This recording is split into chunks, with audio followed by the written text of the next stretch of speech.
Hi, Anissa Coy here with Firehouse Education, and I'm here with this week's video column. And what I want to talk to you guys about this week is what we call cat losses or catastrophe loss. And in particular, if you've been watching the news at all recently, I'm in the state of Washington, and what you may already know if you're watching the news is that our state is in a state of emergency and has a lot of wildfires all over the place. And that's why I decided I wanted to have this conversation with you about what these kind of losses involve, what is needed from you as a fire restoration cleaning contractor, and how to help your clients as well as deal with the adjusters in this type of situation, because it's very different than just your single house fire type situation.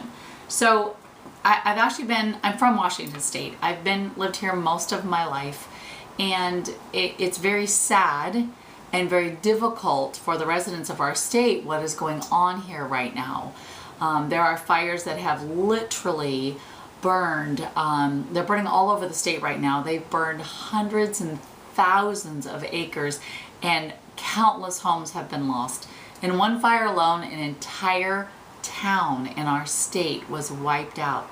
Not just homes, but all the public buildings. Literally, the town is complete ashes and burnt to the ground. So, and it's been a difficult couple of weeks for all of us here in the state. Not only the residents, but the restoration contractors as well.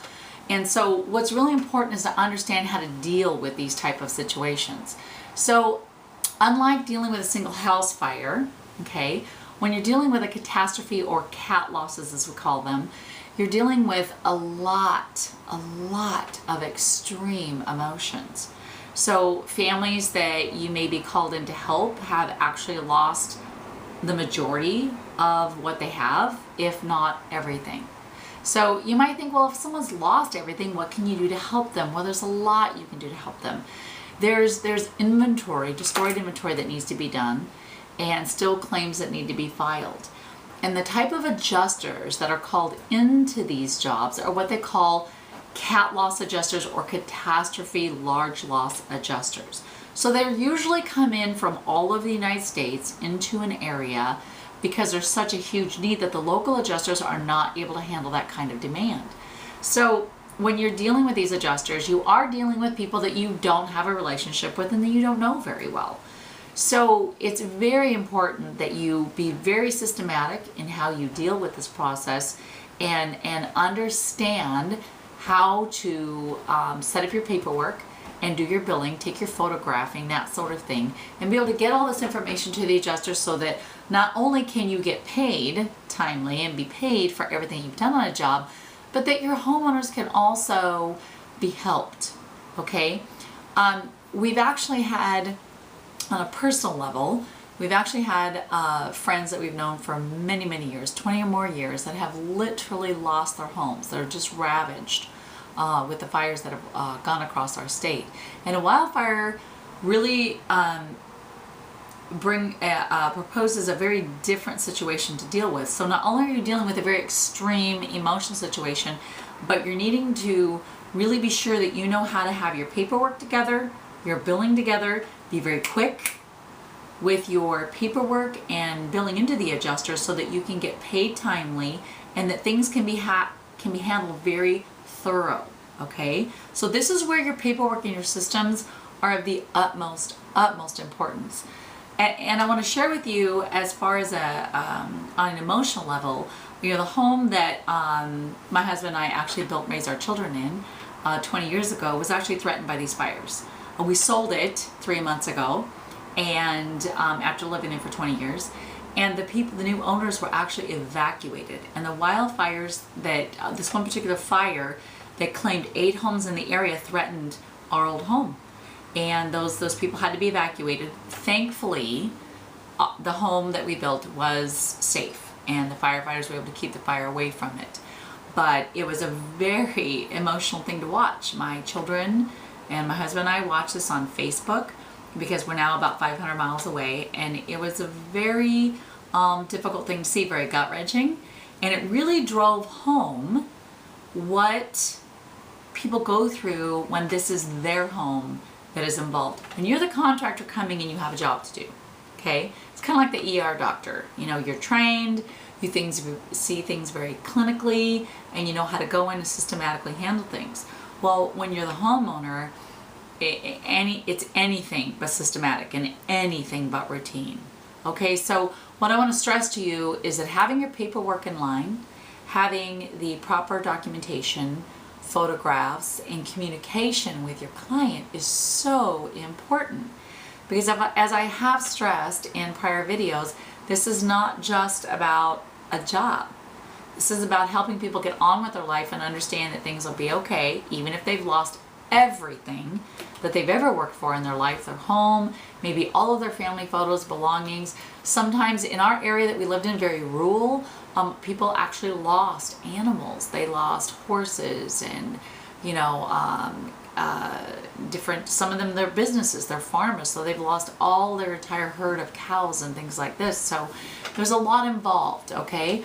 So what you have to remember is just take a step back and make sure that you keep the humanity factor involved in everything that you do, all right?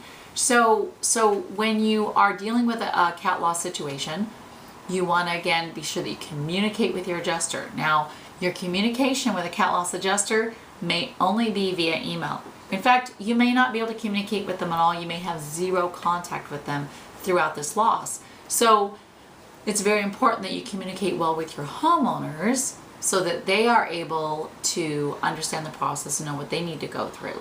Sometimes in this type of situation, especially in our rural area that the fires ravaged, it was agents that the communication was primarily with instead of the adjuster. So knowing how to talk with the agent and help them understand the process is tremendous. Because again, an agent doesn't understand the side of things that an adjuster sees every day as well, okay? So remember when you're coming into this, that you're coming in to not only deal with the loss part of inventory, photographing, and yes, there is a lot of cleanup to do in this type of situations I'll talk about in a second, but you're also needing to help the homeowners through the emotional side of it. And sometimes people in this industry get a little turned off by that or get a little taken aback, but it is a part that you have to get present to and be willing to deal with to help them through those steps, okay? So when you are coming into this type of situation, dealing with an agent, sometimes they are your primary contact and they are the person that can help you see this through to the end. And again, these agents, they're a huge connection for you as a restoration contractor. A lot of our work, about 35% of our work in our business comes from agents. They are a resource that most restoration companies do not tap into.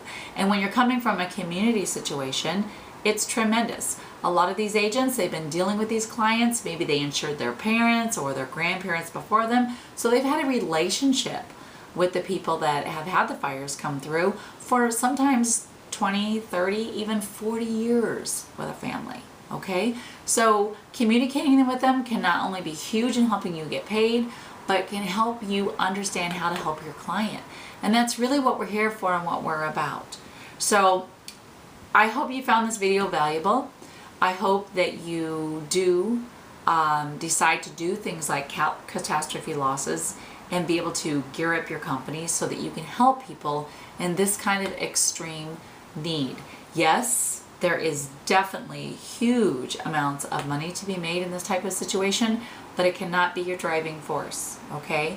Your driving force needs to be that you want to go out with your business, do an extraordinary job in customer service and client relations, and be able to help people through this. The money is a byproduct, okay? It's just kind of the icing on the cake, if you will, all right? If you ever have any questions about catastrophe losses, I've had quite a bit of experience with that, please reach out to me. My email is anisa@firehouseeducation.com. If you are a restoration contractor in the state of Washington, I hope that you are reaching out, doing what you can in your community to help people through what's going on in our state right now. And if you're even in another state, there's a tremendous need when there's a cat loss situation like this, maybe you want to go into another state and be able to help them. You need to understand the laws of that state, know whether or not you need to be licensed and that sort of thing. But definitely don't be afraid to reach out and to step out of your comfort zone, if you will, and help in these type of situations. Some restoration companies have actually made as much in a 2 to 4 week period of time in these type of large cat losses that are going on as they would normally make an entire year in their community. So these can be a tremendous opportunity not only for you financially, but for you to grow and have experience in your business, as well as to serve others, which is why we're in this industry to begin with. I hope you found this video valuable. I hope that maybe it's moved you to go a little deeper in your education and reaching out in the community so that you will be able to be equipped if a loss like this or a catastrophe loss like this occurs in your area. I hope that you and your family are always safe and that you never personally have to go through this. But if you can help someone else through this, well, then that's definitely a good thing worth doing.